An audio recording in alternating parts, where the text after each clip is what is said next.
Hello and welcome back to Login Help. In today's tutorial video, I'm going to show you how to log into LIC or Life Insurance Corporation of India. LIC is an Indian state-owned insurance group and investment corporation owned by the Government of India. To log into LIC, go to your web browser and type LIC login. From the search results, click on LIC Online Service Portal, and doing that will take you to this page. If you are a new user, click on New User over here. If you already have an account, click on Registered User. Doing so will take you to this page over here.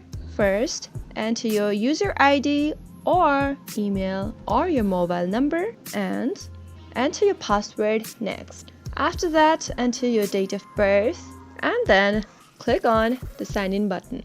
In case you forgot your user ID or password, simply regain it by clicking on Forgot User ID and Password. If you don't have an account yet, click on Don't Have an Account, Sign Up. With these easy steps, you'll be logged into your LIC account in no time. If you are watching us for the first time, don't forget to subscribe to our channel. Hit the bell icon so that YouTube will notify you whenever we post a new video. If you like the video, don't forget to give it a thumbs up, comment down below if you have a question or a feedback. See you again soon. Thank you for watching.